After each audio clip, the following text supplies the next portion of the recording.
Hello, I'm Karen Jutras, the Florida State Representative with Chamber Explorations, and I'm here today to tell you a little bit about Chamber Explorations, how we offer educational, culturally enriching programs all over the world. We partner with chambers on a nationwide basis, and most recently we've had a partnership with the Cocoa Beach Regional Chamber of Commerce. This afternoon I'm here with Jennifer Sugarman, CEO and President of the Cocoa Beach Regional Chamber of Commerce, and Carol Craig, the founder and CEO of Craig Technologies. Carol and Jennifer are here today to talk a little bit about their experience with Chamber Explorations and their partnership. I hope you enjoy. So, Carol, thank you so much for taking time out of your day to speak with the Cocoa Beach Regional Chamber of Commerce and Chamber Explorations about your Cuba experiences. Rumor on the street is that you've been 3 different times. What is it about Cuba that makes it so special? Why do you keep returning? Well, my first experience with Cuba was through Chamber Explorations, and to be quite honest, I think if I'd done it any other way, maybe I wouldn't be so excited about going back every time. You know, they really set it up so I could fully enjoy the experience that's there. And not only is it partially because I am part Cuban, my grandfather came over from Havana, but I think it's also just the fact that there's such a culturally rich environment and country only 90 miles away from the United States.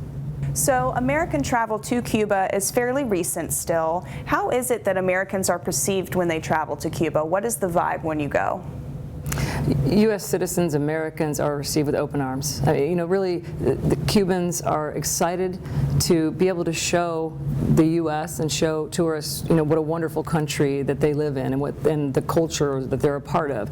And so it's, you know, people a lot of times will ask, is it safe to go over there? You know, were you ever worried? Not at all. I wouldn't have been worried at midnight walking by myself in Cuba. Probably felt a little more safe there than sometimes I might in the United States. But like I said, because Cubans are very proud of their country, and they have every right to be, because it's beautiful and it has wonderful things to offer, and that's why, you know, that we're treated so well when we're there.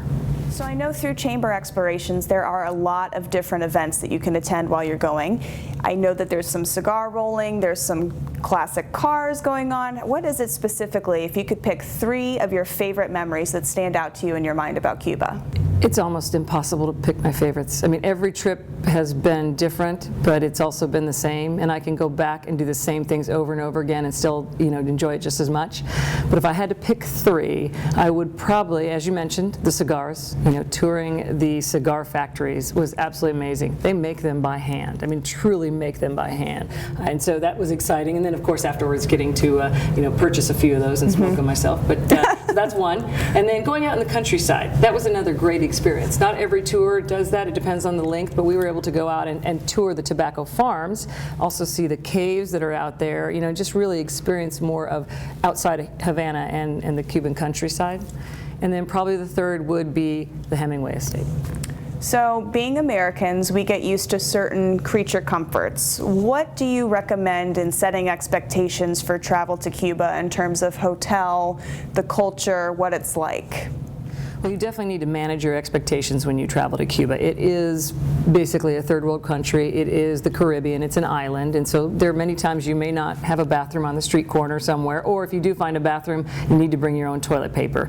But on the other side of it, you know, the hotels that we stayed in through Chamber Explorations were 5-star hotels, absolutely beautiful. The hot water was hotter than anything I've ever experienced. The AC was cold, just like you'd want it to be. The rooms were enormous, and the food was amazing. So really, you have the comforts of home in some ways, but on the other side of it, you know, that's part of the experience, is to be in an island and, you know, in the culture that's different, and just to be expect the unexpected.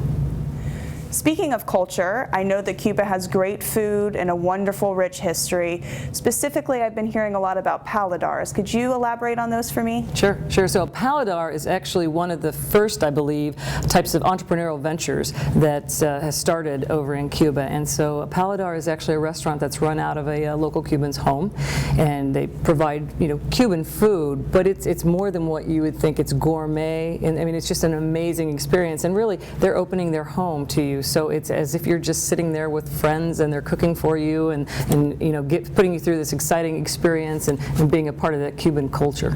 So for those travelers that this may be their first time to Cuba, what do you recommend as necessities? What should they pack?